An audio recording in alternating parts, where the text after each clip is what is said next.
What is up, you guys? Teller checking in for UFC Fight Night RDA versus Luque. Two very accomplished Brazilian mixed martial artists here. I definitely would argue that RDA is the more accomplished fighter. I mean, he is the former lightweight champion of the world. And he's been around the block for such a long period of time. Of course, Luque's been doing his thing too.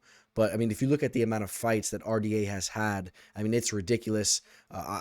I'm willing to put RDA up on my gladiator Mount Rushmore. You know, I like to do different types of Mount Rushmores. When I think of just the term gladiator, I think that RDA is one of those types of fighters. I mean, you could throw like a Robbie Lawler in there. You know, if you guys know what I'm talking about there, if you guys feel me on that, RDA is just an absolute warrior, willing to fight anybody at any time. He'll move around weight classes. He brings the fight, and he's also a very well-rounded and polished fighter. So I like this main event. But I'm going to be quite honest with you guys. This is an extremely shallow card. That's why you don't hear the music going on in the background. I'm not even going to hit you guys up with the intro video here. I'm gonna jump right into the first fight right now, real quick. You know, catch me on all my social media. It's scrolling below. Please like this video, and let's talk about this first fight right now. Juliana Miller, the Ultimate Fighter winner, taking on Luana Santos, who's making her UFC debut. She's been fighting over in LFA recently. She is a black belt in judo and still only 23 years old. She's very young. And Juliana Miller, 27 as well. So very young. She's very green. Juliana Miller is as well. Juliana Miller has the Brazilian Jiu-Jitsu base. We know that she's been active in a lot of Jiu-Jitsu competitions and whatnot.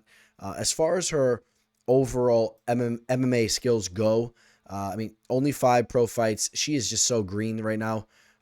She looked horrible in her last fight against Veronica Hardy, and that was coming off the win against Brogan Walker to win the Ultimate Fighter there. But for those of us that really know what we were watching, uh, when she was facing off against Brogan Walker, we were not that impressed, and we saw a lot of holes in both of those fighters' games, and we just understood that it's just it was a shallow show, and you know, I don't think any of us were expecting anything too big from any of the fighters in that show, at least in the near future. You know, I'm not going to say that Juliana Miller doesn't have the potential to sharpen things up, and maybe when she's 31, she's a decent mixed martial artist. But right now, I'm not that high on her.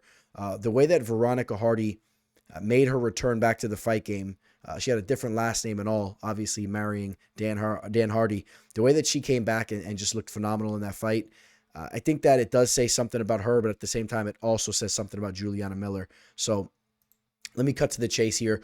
Luana Santos, not impressed with anything I've seen from her, to be quite honest with you guys. The one thing that she does have going for her for sure is the fact that she has those judo skills, and I could definitely see her pulling a variety of trips on Juliana Miller and getting on top of her. And I'm just not extremely confident that Juliana Miller is going to be able to do anything too special down on the mat. She's tricky down there, but Luana Santos has shown to be to be decently skilled down in the match. She doesn't have any major holes so far that we've seen from her. She's never been subbed. She's only lost 1 pro fight, and that was via decision. And but as far as the striking goes, I mean, it's going to be horrendous between these two women here. I don't expect to see anything high level at all. But I will lean Luana Santos to get the job done here.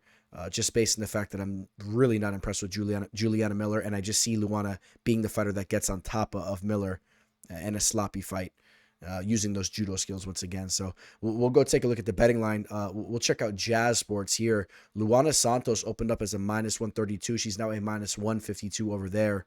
So action going her way, and that's what we're mostly seeing on these sports books. I would caution any of you guys that are looking to target Luana Santos. I mean, she can go out there and get the job done, and maybe you guys might cash some bets. But I am not confident in her at all. I need to see more from her, and especially when you're talking about a -152 line. At least if you grabbed it at -132, you might have an argument. But even then, this fight, you know, she should be a very, very slight favorite at the least. I'm not that impressed with what I've seen from her. I'll say that one more time, and but I will pick Luana Santos to win this fight via decision. Whether you like it or not, we're talking some more lower level women's mixed martial arts here. Montserrat Ruiz taking on Jacqueline Amorim. Ruiz 1-1 in the UFC. You guys remember she pulled off the upset on Cheyenne Vlismas when she consistently was throwing her in that head and arm trip there, throwing her down to the mat and kind of holding her in that scarf type hold, that like bully headlock down on the mat. She continuously pulled that off on Vlismas and was able to take a decision victory there in her UFC debut, coming out of Invicta. And then in her next fight, we didn't get to see much of her at all. She got starched by Amanda Lemos in 35 seconds, got hit with a heavy right hand and cracked her. A little bit of a premature stoppage, but she was hurt badly, and she probably would have ended up getting finished anyway. Ruiz is a fighter that has mostly wrestling skills. That's what I've seen from her for the most part. She does favor her wrestling. I haven't been too intrigued with any of the striking I've seen from her. Jacqueline Amorim, not that I'm really too intrigued with her striking either, but at least I've seen her crack before. I've seen her land a couple of heavy shots.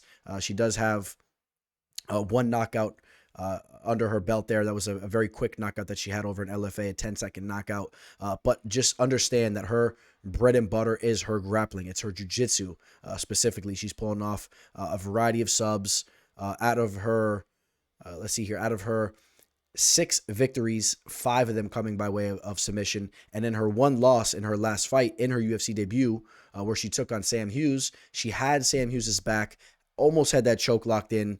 And Sam Hughes, the veteran that she is, she survived that. And Jacqueline Amorim gassed out, and then she lost the next 2 rounds there. So, she started off fast and faded heavily.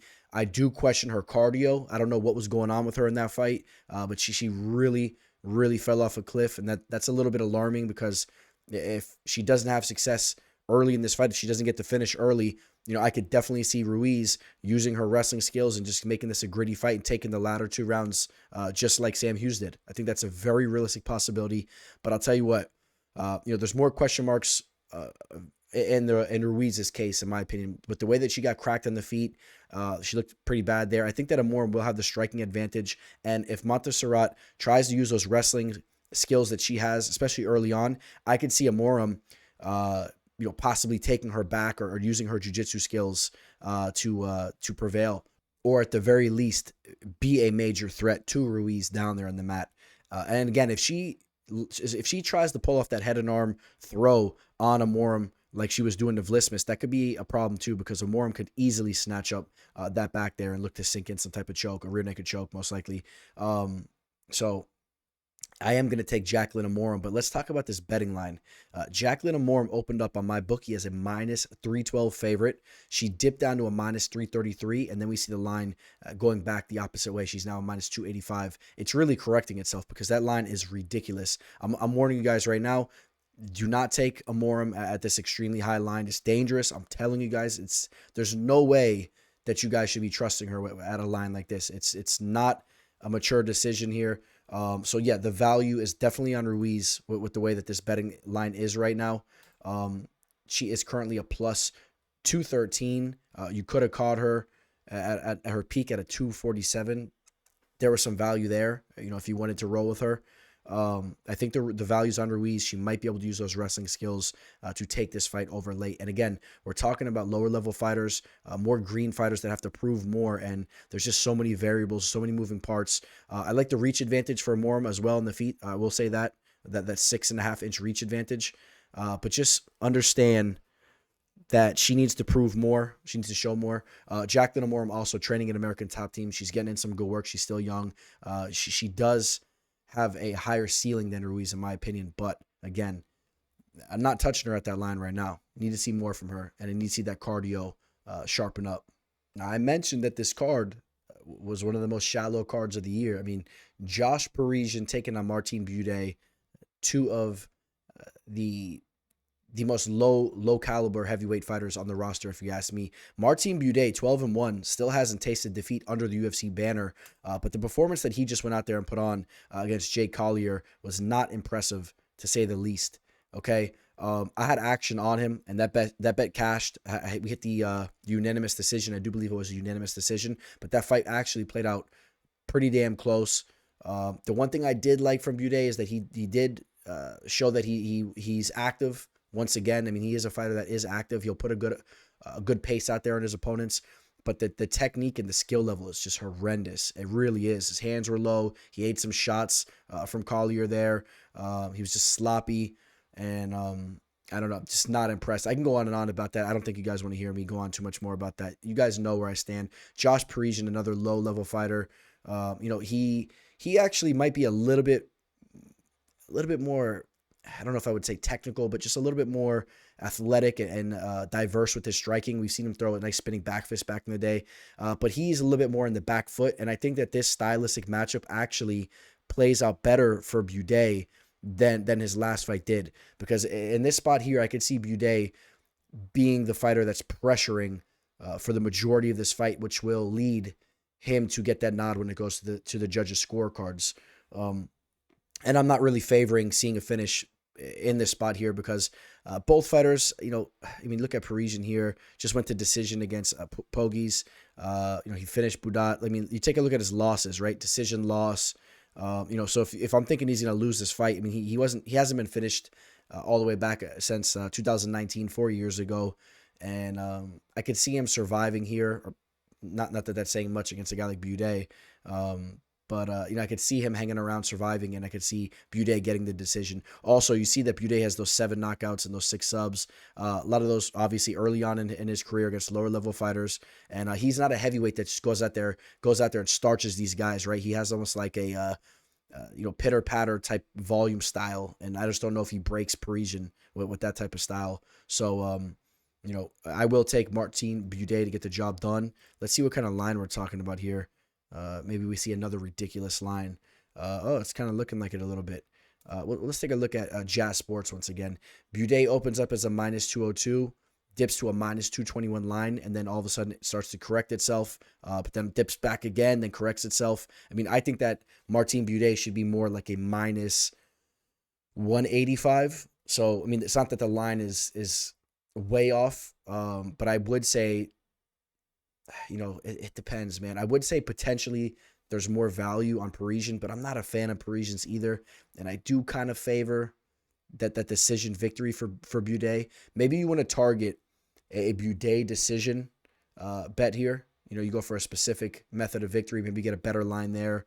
Maybe you're looking at the overs. It's a heavyweight match, so maybe, that's something that you want to look into there. Sometimes the heavyweight matches, the overs are priced a little bit, they're priced a little bit differently compared to some of the lower weight classes, and you might be able to get some value there. So, I got Martin Buday winning a decision. Francis Marshall will be welcoming in Isaac Dalgarian to the UFC. Dalgarian, one of the bigger prospects in the game right now, as he makes his UFC debut here. He's a fighter that I wouldn't have been surprised to see fighting on Dana White's Contender Series, but looks like the UFC just throwing him right into the octagon. They're pretty high in this kid. He was supposed to take on Dan Argueta a little bit ago. That fight fell through. 5-0 is Dalgarian. 3 knockouts, 2 subs. Fighting very low-level competition. The only fighter that's even worth mentioning really was his last opponent, who he finished in the first round within almost a minute, and TJ Britton. He's the only fighter that even had a respectable resume there. Other than that, just running through some guys that barely just turned pro. Francis Marshall, on the other hand, 24 years old, younger than Dalgarian, but he already has the UFC experience, if you will. Had that victory on Dana White's Contender Series against Connor Matthews back in 2022, just about a year ago. And then since then, he had a knockout victory over Marcelo Rojo. I saw that fight live. I was there for that one. It was a nice one. And then the last fight that he had was a split decision loss to William Gomis. William Gomis is a very talented fighter, and I like the way that Marshall finished that fight. He just had a slow start. He did win that 3rd round, and he almost finished the fight. It was just a little bit too late. And I think that Francis Marshall is going to be coming into this fight extremely motivated. When you get a young kid like that tasting defeat for the first time, I really believe that lights a fire under a fighter. And Dalgarian right now, obviously he's super hyped up. He's coming into his UFC debut, but I think the X factor is lean towards Francis Marshall's way. With him just having fought in the octagon already, he has a good amount of cage time there as well. So, but the other X factor is that Isaac Dalgarian is a fight finisher. He's athletic, and he's also a solid wrestler. He has a good wrestling pedigree, but Marshall could wrestle as well. This is a good fight here. I've been a little bit back and forth with who I was going to go with here. Francis Marshall, I like his frame as well. Against Bulgarian, he's a little bit naturally larger, slightly, and he's a skillful dude. He can mix things up very well. His striking's coming around. I'm going to say that Marshall pushes a little bit harder in this fight, and he gets it done. I'm going to say he wins the decision, and I'm going to say that this fight is a war, but I'm going to say it actually goes 15 minutes.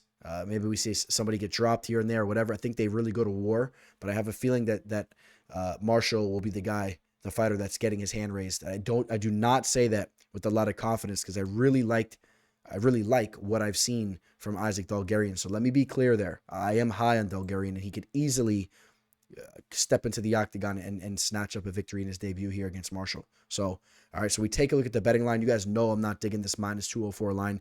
Honestly, this whole card, I really don't like the lines on a lot of these fights because you almost have to be targeting the dogs as far as value to get value. And I'm not crazy about a lot of the dogs here. So, I don't really want to back some of these fighters. You could argue that if you were to take a dog, maybe Dalgarian is one of those fighters you want to take because he is a talented dude. But Marshall opened as a minus 204 on my bookie. He's now a minus 185. I would argue that line needs to come down to like minus 155, 145. Realistically, when you take a look at the skill set that Dalgarian possesses, I know he's not proven, but you can't be touching almost 2-1 odds on Marshall here. I like Marshall to get the job done. Like I said, I like those X factors that he has with the experience and all that. But this is a dangerous fight for him, and he could easily be on a 2-fight skid after it's said and done. Terrence McKinney steps right back into the cage to take on Mike Breeden. McKinney was just subbed by Nazim Sadykhov. That fight took place, that took place about a month ago, okay? So he's getting right back in there. He was subbed, so, it wasn't like he was knocked out in devastating fashion and needed a long time to recoup before he stepped back in there, like we've seen from him before, right? Where he was just knocked out by Ismail Bonfim in January of this year, where he was knocked out by Drew Dober in the end of 2022, where he was knocked out by Sean Woodson back in 2019, also subbed by Derek Minner. So, this is a fighter in Terrence McKinney where he's extremely talented. We saw him just sub Eric Gonzalez very early on too. He's not a UFC caliber fighter, Eric Gonzalez. The Faraz Zaim sub, that was impressive, and the Matt Favola knockout was impressive. Okay, let me just shed some positivity on him real quick. But let me say this. Terrence McKinney is a fighter that is extremely talented. He checks off a lot of boxes. He has the wrestling pedigree. He has the power. He has very low fighter IQ. He has a very, very suspect chin, and he has suspect cardio. Okay, so he does have some things going against him here. Now, I do not see him losing a decision to Mike Breeden. If he's going to lose this fight, I see Mike Breeden getting a TKO victory over him, a TKO knockout type victory. Now, that could be early on when McKinney pressures and looks to get him out of there early. Maybe you see Breeden with the counter shot. Or if this ends up being a grueling fight, I could see Mike Breeden maybe teeing off on McKinney late in this fight if McKinney starts getting sloppy and starts breathing heavily. Mike Breeden puts together some nice combinations. Mike Breeden, I believe he still has never got a victory in the octagon up until now. Had that loss against Anthony Romero, who we interviewed here on the channel. That was on the Contender Series. He lost to Anthony Romero, the talented Canadian fighter. 2 victories in a row after that, and then he lost to Alexander Hernandez and Natan Levy. Was knocked out by Hernandez. He actually held his own early on in that fight, took that fight on short notice, and then a decision loss to Natan Levy, a talented fighter, a skilled fighter. So let me cut to the chase here. If Mike Breeden's going to win this fight, he needs to touch that chin. That's it. He's never had a submission victory in his pro career. I don't see him going out there and subbing McKinney, even though McKinney was just subbed. Breeden's going to have to touch that chin. I'm not. I actually, you know what? No comment on that. It is possible for sure. But I think that Terrence McKinney will be the fighter that actually lands that bigger shot firstly. I believe that Terrence McKinney's going to land a big shot here and potentially knock out Mike Breeden. Breeden's been knocked out 2 times out of his 5 losses. He's shown to be pretty tough, but McKinney has some serious power. Now let's go take a look at the betting line. Terrence McKinney opened as a minus 284 favorite on Jazz Sports. Is almost at minus 300 at this point in time right now. 3-1 favorite. I don't like this line. Once again, I do not like this line. This is a fight where I feel there's more value on the underdog here. I just don't trust Terrence McKinney's chin, and he's just a little bit too reckless in there. And even though he has so many skills, it's just I can't trust him. So that's how I feel about that. And I think that the line's too high. I think that McKinney should be more like a minus 220, 230, or at least that's where I would like him. And with him coming off the loss, maybe, I don't know. I was hoping maybe that line would have been a little bit lower, but once again, he's valued very highly. People know the athletic ability he has, the power, the wrestling ability, all that. So, but the value is on Breeden, in my opinion. And watch the lengthy combinations that he throws. Maybe he ends one of those combinations touching McKinney's chin, and we see McKinney wobbling around, getting finished up. Marcus McGee taking on JP Buys. Fight taking place in the bantamweight division. Marcus McGee, 33 years old, just made his UFC debut in his last fight where he pulled off the submission against Journey Newsome there. Before that, a lot of knockouts scattered throughout his resume. He seems to be a decently well-rounded fighter. But I would definitely favor his striking as a strong suit. But I like the way that he basically clubbed and subbed Newsome there in the second round. I believe he took that fight on short notice.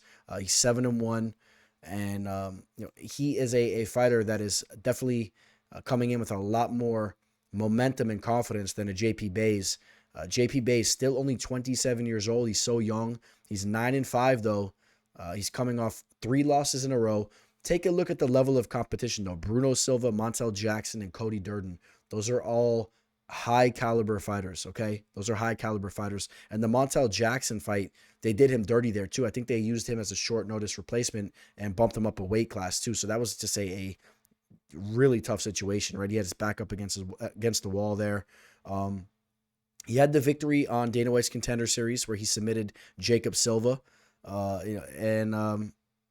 He also fought on Dana White's Contender Series. That's right, back in 2017 against Joby Kenobi Sanchez, and he got knocked out in the second round there. And that's been a common theme in his losses, right? Especially as of recently, 2 of his last 3 losses have come by way of a knockout. And I'm not confident in his chin at all. I think that Marcus McGee has the potential to hurt him on the feet. JP Buys, known for his wrestling and whatnot. His back is completely up against the wall here. You guys all know about that whole personal situation that went on with him and his wife, and you guys know I had some fun with it back in the day.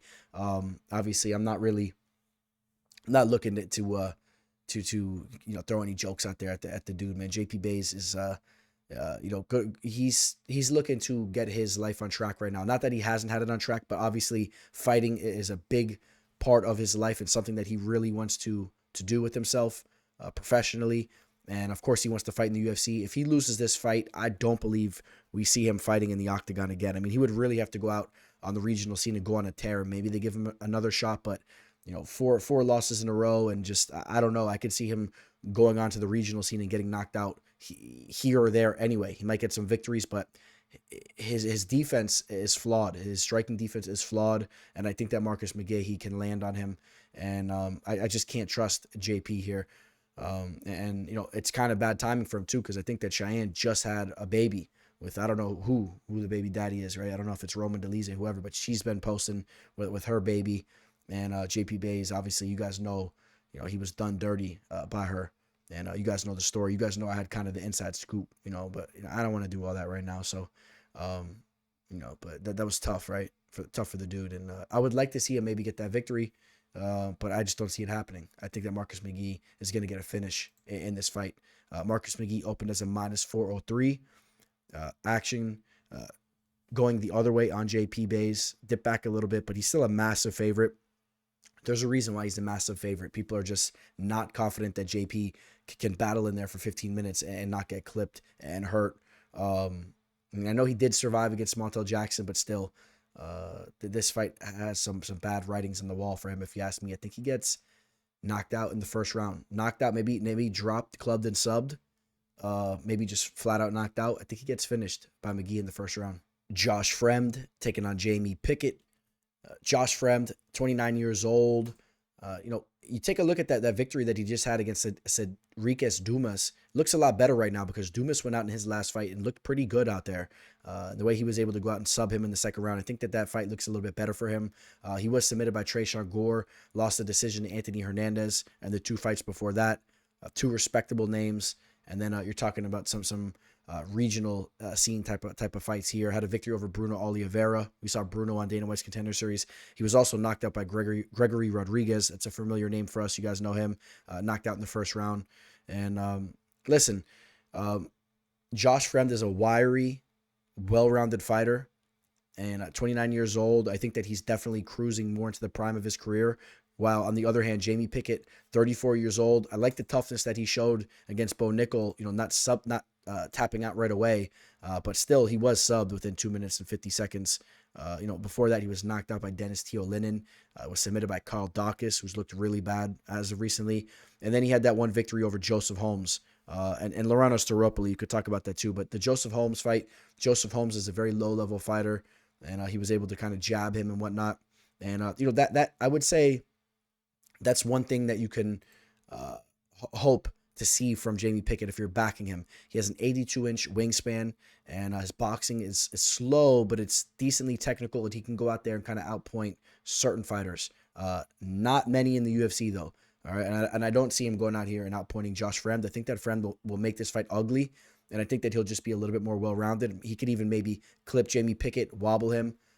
Maybe we see something similar to what we saw when he took on the Karate Kid. And I got to pull him up real quick. I think he's since been released by the UFC. But in that crazy fight where he was knocked out against Jordan Wright, that was a fun fight. Maybe we see something similar to that. This might be a crazy night of fights. You never know. Sometimes you see these cards just start picking up, and you see finish after finish. I could see Fremd finishing this fight in a variety of ways. Maybe we see another club and sub type of affair. Maybe he hurts him and then pulls off some nasty darce or something like that, or a guillotine. And I'm on Josh Fremd here. I like Josh Fremd. He's diverse with his wins as well. He's a diverse fighter. Jamie Pickett's never had a sub in his career. 9 knockout victories, but also against low-level talent. And I think that Jamie Pickett, I think that's the end of Jamie Pickett. I don't think we'll be talking about the Jamie Pickett chapter in the UFC anymore. Let's take a look at this betting line. Jamie Pickett is a plus 230, opened as a plus 208, and is becoming more of a dog by the day here. So action coming in on Josh Fremd. Not extremely confident in Josh Fremd to be targeting those minus 350, 340 type of betting lines. What did I tell you guys, though? With this card, I told you this is a funky card, man.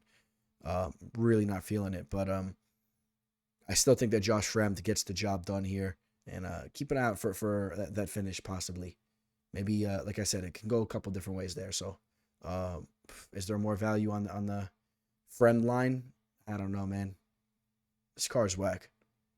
Tafon and Chukui taking on AJ Dobson. Tafon, talking about the Dana White's Contender Series show earlier, Tafon and Chukui had a big-time performance on that show.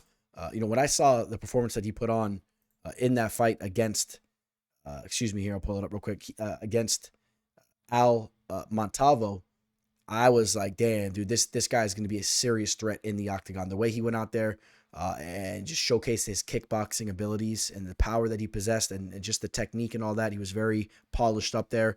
Like this guy's going to go out and get a lot of knockouts in the octagon. All right, so dating from that fight in 2020, he had a decision victory over Jamie Pickett. He lost to Jun Young Park in a fight where he was continuously taken down, showed some holes in his grappling. Had a decision victory over Mike Rodriguez, so still no knockout.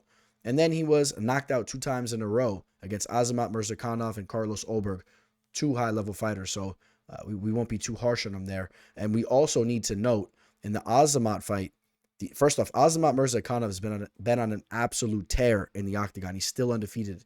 Okay, in that fight, Azamat had to pull off a Hail Mary third-round flying knee knockout. Otherwise, he was about to lose that fight. Trust me, I know, because I had an official play on that, and that was one of those ones where I was already ripping my ticket up, and the next thing you know, I'm jumping out of my seat. I was so excited when he came back and got that knockout. But Tafon was putting on a clinic with his striking, okay? And then, so he looked good early on there. or for the majority of that fight in the first 2 rounds. And then Carlos Ulberg is an absolute beast too. So he got starched early on. I'm not putting him under the magnifying glass too much. He's still 28 years old. I think that he still has time to rebound here. AJ Dobson, on the other hand, he's another fighter that has some serious power. He's a dangerous fighter, but I have not been that impressed with him. I'm very familiar with the Jacob Malkoun fight. I had action on him in that spot as well, and he could not defend the takedown, and he got grinded out, and he lost that fight. Took another loss to Armen Petrosian. He's a talented fighter as well. But that being said, I think that Tafon should be able to keep this fight standing, and I think that he will actually be the more well-rounded and talented striker. I'm going to side with Tafon Nchukwi to get the job done here, but be careful because AJ has some serious power, and we saw that on Dana White's Contender Series as well. We brought up the fight that he had on DWCS in Tafon. Let's not forget the performance that AJ had where he made quick work of his opponent in Hashim you guys are all familiar with Hashim, right? You guys know what I'm talking about. And I'm sorry, he did get a sub, but he did hurt Hashim pretty badly early on in that fight, I do believe. So it was the striking that kind of set it up. He cracked him. Remember that? He kind of brutalized him. And he was the dog in that fight. I think he was the dog. People were high on Hashim. You want to hear it again? Nah, I won't do it to you guys. All right. So yeah, Tafon is the play. Tafon opened as a -146, dipped down to a -51, bounces back all the way to a -139. So the line relatively close right now still. Tafon is a fighter that's dropped the ball multiple times. And even though he's talented, he's not a guy that consistently gets his hand raised. And I will say he kind of rights the ship here and has learned from some of his mistakes, and he will get the W here. And, it's not a bad line. But you have to understand at the same time, AJ Dobson's he's raw. He has talent. I know he's been working with Matt Brown for some time, and he's not necessarily a pushover, even though he's coming off 2 losses as well. But give me Tafon Nchukwi to win a decision here. But the knockout or the under is still live. Both these guys have serious power. Let me just look at one thing real quick. Let's talk about one thing. AJ Dobson, in his 2 losses, both via decision. He's never been finished yet, so he has shown to be pretty tough and durable as well. But we'll see how the one plays out. Now, you guys know I love me some Polyana Viana. But she has a tough test in front of her here. Isman Lucindo, a very young fighter still, 21 years old. I was impressed with her in her UFC debut where she took a loss against the very talented Yasmin Jauregui, the Mexican boxer there. That was a fight, you guys know what I was saying after that fight. I felt like both of them were going to have promising UFC careers ahead of them after that fight. They both showed very technical striking, and in her last fight in Yasmin Lucindo, she went out there, got a decision victory over the old Brogan Walker, but got her first victory in the octagon. And, she's, like I said, she's young, but actually still has 19 pro fights. It's not like she's extremely green in there. She's experienced in the cage. And then Polyana Viana also with the 18 pro fights. She's been around the block for some time. And, a lot of people think that she's, just a fighter that, gets by based on her looks. I don't think that's the case, man. You take a look at the work she's been putting in. She's won 3 of her last 4 fights. The only loss she had was against Tabitha Ritchie, who was showing to be one of the top fighters in the division. Victories over Emily Whitmire, Mallory Martin, and Jin Yu Frey, the former Invicta champion. Losses to JJ Aldrich, Hannah Cyphers, and Veronica Hardy. The Hardy fight doesn't look as bad right now because Hardy's been looking good. But yeah, some ups and downs. She's a well-rounded fighter, though, coming off a knockout victory.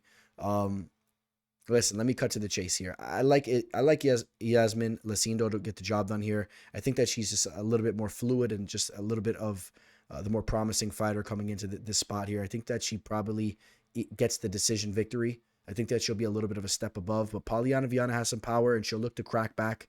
But Lucindo, I think she gets the job done. All right, so let's go take a look at the betting line, where you will see that Yasmin Lucindo is a -200 on my bookie, a flat -200, 2-1 favorite. She is also a -176 on Jazz Sports. a minus 189, just some recent movement. Also, it's been bouncing around a little bit. She opened up as a minus 206, dipped to a minus 172. So a lot of movement here in Jazz Sports. But it really looks like she is settling just under a 2-1 favorite, really across the board. That 190, 180 type of line. That could be a little bit difficult to touch when you're talking about women's mixed martial arts. But I think that she gets the job done. I favor a decision. I would hope to get that more around a minus 170 type of line if possible. Keep an eye and see what you can get. And I don't know if you guys can see this here, but on Bet Online, she opened as a minus 280 favorite and is now a minus 180. So a lot of movement there, but she opened up way too high. But give me Lucindo to win a decision. Khalil Roundtree taking on Chris Daukaus. Khalil Roundtree on a 3-fight winning streak, although he really should be coming off a loss against Dustin Jacoby. That was a bad decision, if you ask me. All right, run the tape back. If you want to argue that with me, go run the tape back on that fight. Dustin Jacoby won that fight, and Dustin Jacoby's really making some noise in the division right now. Before that, though, he did have a victory over Carl Robertson, where he knocked him out, and Modestas Bukauskas TKO, where he hyperextended that leg. That was nasty. We know that Khalil Roundtree is a nasty Muay Thai striker. He really is explosive. He's a fun fighter to watch.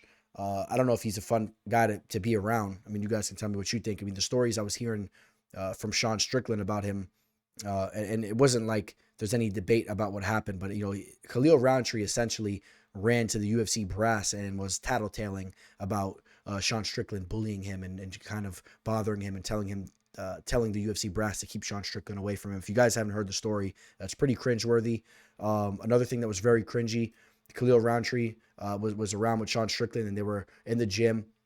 For those of you guys that train, you guys know how it is, man, and especially in specific gyms. But, there's good camaraderie. There's a lot of jokes going around. Usually people have somewhat thick skin in the gyms. Khalil Roundtree seems to not be one of those guys. Supposedly he walked out and left when Sean Strickland kind of had a little training thing going on because of a very like a stupid little joke. I can't quote it right now for you guys.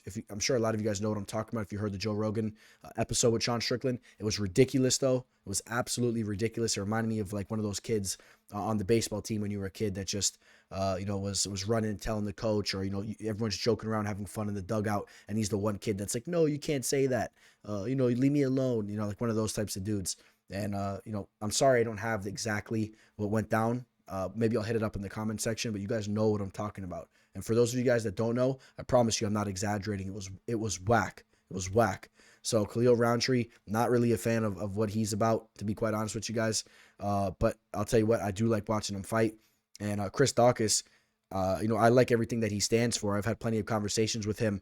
I remember I was trying to get an interview with him right after I interviewed his brother, and he was going to come on. And, I was talking to him as he was shooting up over in Pennsylvania and Philly, as he was suiting up in his riot gear, going out to the riots. I mean, so, he was doing that while he's training, and he's a stud. He's coming off 3 knockout losses in a row, but look at the level of competition. Derek Lewis, Curtis Blades, and Jairzinho Rosenstruck, 3 absolute killers in the heavyweight division. Okay, so now he's coming down in weight to the light heavyweight division. And I'll tell you what, I keep it real. He has another killer in front of him, another nasty striker. I'm favoring that Khalil Roundtree gets the knockout here. Daukaus coming off all those knockout losses and cutting weight now. I don't know I think he'll be less durable. Daukaus has some nice boxing skills. He has some nice jiu-jitsu. I think that Daukaus is going to want to mix things up and try to maybe get this fight down to the mat. I don't think he wants to go tit for tat with Khalil Roundtree here. I think that could be a problem. So I got Khalil Roundtree getting the finish. Maybe a first or second round knockout / TKO type of thing going on there. Let's go take a look at the betting line. Once again, Khalil Roundtree he's a minus 208 right now in my bookie. He was a minus 222, so action going the other way a little bit. It's understandable because 222 is a little bit of a high line. We don't know exactly what we're going to be expecting with Daukaus. He probably is extremely motivated, and he's cutting weight, and we also might see a really good version of him. But Roundtree is nasty. He's very likely to land some big shots at one point in time in this fight, and I don't know if Daukaus holds up. And Daukaus' defense has looked pretty stale as of recently too. He's been freezing up a little bit. So give me Roundtree. I would like to have him just slightly under that minus 200 line if you could find that. And if you take a look, He's a minus 175. Now it's a minus 181. It just was a minus 175 on Jazz Sports. Those are the types of lines you want to be getting there. Maybe look for an under, look for a knockout prop as well. Fan favorite, Cub Swanson stepping back in there right before he turns 40 years old, taking on Hakeem Dawodu, who's definitely much more in the prime of his career, 32 years old. Hakeem Dawodu is a nasty striker. He's a talented dude. He's coming off a tough loss, but don't get it twisted. If you guys forgot, he's a tough outing for anybody, especially a 39 years old Cub Swanson. Cub Swanson, he's one of the OGs in the game, man. You guys know, for those of you guys that watch the show regularly, you guys know I was a huge WEC fan back in the day. And Cub Swanson was one of the staples of WEC. I'll never forget when Jose Aldo hit him with that flying knee within seconds, cracked him in the face. That was nasty. But you know what? After that loss, Cub Swanson always showed up, and he went right back to the drawing board. He would always throw down in the cage. He had plenty of knockouts for himself, and he's just a stud of a fighter. He has underrated jiu-jitsu, but definitely I would say his strength is his striking, right? His kickboxing, his boxing. He's very athletic.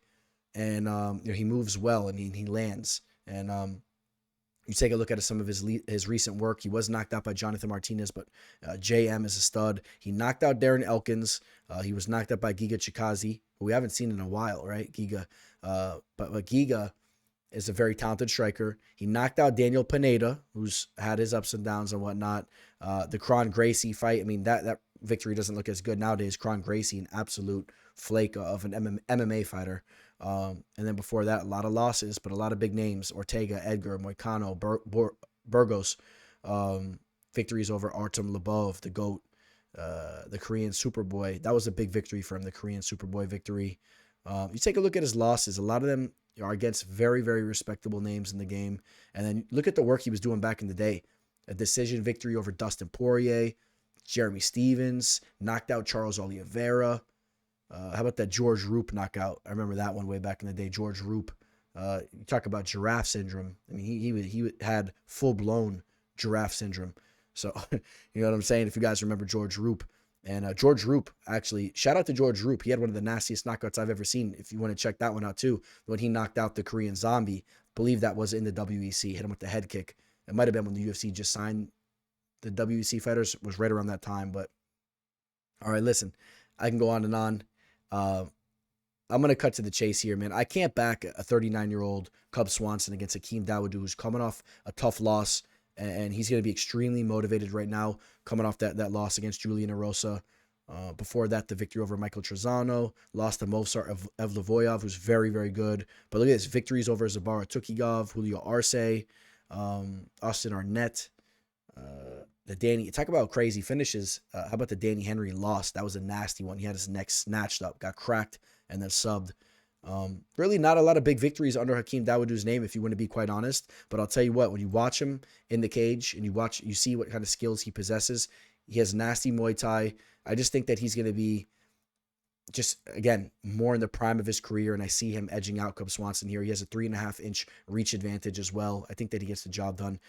Cub Swanson opened up as a plus 207. He's now a plus 182 on Jazz Sports. So action coming in on Cub Swanson. I kind of see it. I kind of understand it. Just based on the fact that it's a little bit of a high line. I mean, you're getting some value there. If Cub shows up and he looks anything like what we've seen from him when he's sharp and still able to go in there and perform. But the age is a question. But see how he's looking on the scales and whatnot. Maybe some value there, but I still got to pick Hakeem Dawodu. But I'm not really crazy about this line to another high line.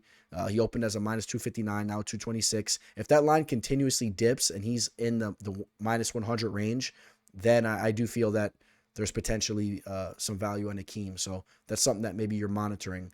All right, and we'll see how that fight plays out. I'll lean. That fight can go a variety of ways. Definitely, Hakeem has the potential to maybe land a big shot, but I'll say more so a decision victory for Hakeem Dawodu in that co-main event spot. Here we go. We got the main event. Vicente Luque taking on Rafael Dos Anjos. Major respect for both of these fighters. I mentioned that in the intro, especially when it comes to RDA, just an absolute stud. But same could be said for Luque. It's funny.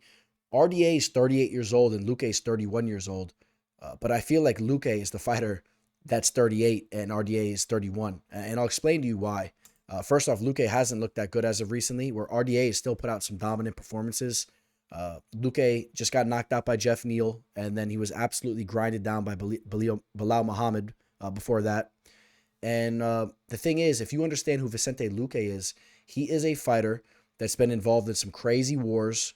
You think about was it the Mike Perry fight? There's been a lot of wars scattered through his resume. And also, if you hear about the gym stories too, this is a guy that's been known to have been training very hard in the gym for years. He was training with the Black Zillions back in the day. You know, they changed names constantly, but he was one of the young bucks way back in the day that came out of that gym. And listen, let me not go in too hard on him because he is a phenomenal fighter. And I didn't even mean to say it like that. Not that I'm going to go in on him, but I have been a little disappointed with his last two fights. But this is a fighter that I've been very high on in the past, and I want to give him respect for a lot of the times he's came through for me because I've had a lot of official action on him, and he's made me a lot of money over the years too. So I do want to give him his respect. There's a lot of respectable names all throughout his resume. Victories over Nathan Coy. He was like one of the top captains at American Top Team back in the day. This was when the Ultimate Fighter was going on, American Top Team versus the Black Zillions. I got some crazy stories, man. I could tell you guys, but for another day too, about the owner. Rest in peace to the owner of the Black Zillions. I could tell you something crazy, but another day about that. He lost to Hader Hassan, who I met at LA Fitness before. A great guy. And Mike Graves, a stud too. So two tough losses that he had there, but got a redemption victory over Hader Hassan. He was very young at this time. And then look at the names here. Bilal Muhammad, Nico Price, Chad Laprice, Jalen Turner, Brian Barberena, Mike Perry, Nico Price, Randy Brown, former champion Tyron Woodley, Michael Chiesa. Luque has a nasty Darce choke. He has underrated submission skills. He's a technician on the feet. But as of recently, he looks to have lost a little bit of pep in his step. He looks a little slow out there in Plotty and looks like he's just a little bit of a second behind with his movement compared to what we've seen from him in the past. While RDA, I know that he had that tough loss against Rafael Fiziev, but bounced back with a sub over Brian Barberena. That Renato Moicano fight, he looked phenomenal, just pushing the pace and showing how well-rounded he is. I won't go through his entire resume. I mean, I'll just mention the Paul Felder fight real quick too, because he looked great in that fight. He went for 5 rounds, and the pace he could push, the grappling, the striking. I think he's the more well-rounded fighter, and I think that the X factor here will be the grappling. I think that he'll get some takedowns on Vicente Luque. I think he'll mix things up better than Vicente. Vicente will be very technically sound, but I think that Rafael will just be a little bit more fluid with his movement and just be a little bit of a step ahead. I like RDA in this spot. Even though he's 38 years old, I like RDA to get the job done here. And, I think that RDA, I hate to give you guys another decision victory, but I think that RDA just pushes the pace in him like we've seen in some of those main event bouts, like the Felder fight. I think he just looks to break him late in this fight and takes a unanimous decision victory over Vicente Luque. All right, so let's go check the betting line on this one here. Rafael Dos Anjos is a minus 121 right now, open as a minus 137, so action kind of going in on Vicente Luque a little bit there. Let's also take a look at Bovada, if you guys can see that. Which you guys know, if you want to sign up to Bovada, hit me up, give you that referral link, and I'm going to start doing a new thing. If you'll sign up through Bovada.lv and deposit $100 through my referral link, I'm going to also Venmo you $20, and you're going to get an added bonus to your account. So it's really a no-brainer if you guys want to sign up to Bovada.lv. He was a plus 120, and now he is at flat even odds there. So a little bit of action coming in on Luque. I like RDA to win a decision in the main event of this card here. All right, guys, that's going to wrap up Fight Night Luque versus RDA. Got to hit you guys up with some parting words. I don't even have the sad music going in the background, right? Doing this, a cappella? Freestyling it, doing it a cappella. I want to leave you guys with a little something. I mentioned I have some real deep thoughts that are going to be coming to your guys' way, especially over some of these nice big cards that are coming up. As you guys can see, I was just a little bit quick to the punch with this breakdown. You don't see the Instagram and all that in the background for these specific fighters. I wanted to just pump this out. It's about to be, it is Tuesday. Technically, it's Tuesday. I'm filming this late. It's 12:05 Tuesday morning. We got Dana White's Contender Series. That video's been up. And this card, I told you guys I wasn't that excited for this card, and I hate the betting lines. So, I promise you, of course, you guys know what you're getting from me. We'll make sure we have the production going sharp, and I'm looking to actually have some big enhancements coming with the show in the near future. So thank you for all your guys' support. I'll say this, I'm not going to go too in depth with it because I want to talk more about this in the future, but if any of you guys are going through some rough times, maybe take a step back and analyze how bad is it really going. All right. Sometimes you need to compare some things to what could be worse, or some real tough things, right? And maybe compare it to some of the worst things you've been through, or worst things you've been through early on in your life or beforehand, and compare it to some of the things you think that are going on that are really bothering you. Maybe it's not that bad. Just I'll tell you what, man, I had an extreme case of vertigo going on for just over 2 weeks, and it's still lingering a little bit, but it came out of nowhere. Absolutely came out of nowhere. It may have came from the beach. I was kind of body surfing in some waves. Maybe I shook up some crystals in my ear or something like that. But I'll tell you what, man, it sounds like it's just like whatever, but when you're going through some of those things, it could be a little bit depressing. You can't do more than half the things that you want to do. It was bad, man. It was really bad. I watched the fights on Saturday. It was tough. I was sitting on the couch. I couldn't even pour a drink up. Couldn't do certain things that I like to do to enjoy myself. Couldn't even smoke a little pot, nothing like that. It was just, it's crazy, man. My legs were all wobbly, and I felt like I was in a boat, and I felt like sick almost for 2.5 weeks. And, when you're going through things like that, and that's not even the worst. Obviously, people are going through worse than that. But when you're praying and you find yourself praying and you're like, man, I just want to get my life back.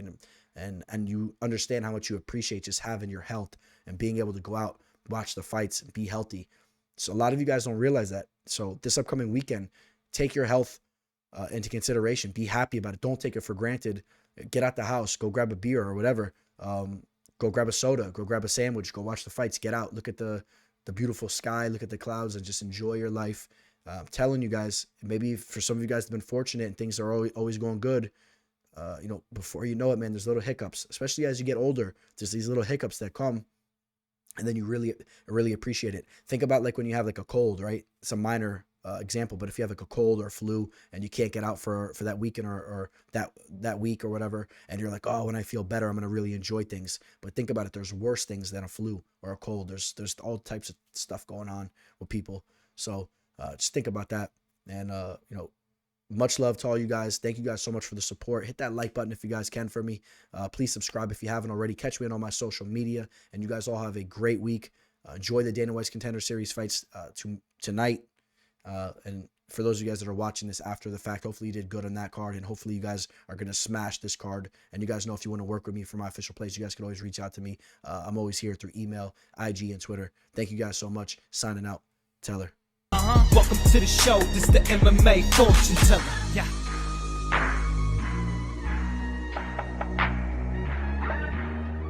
The MMA fortune teller. The teller.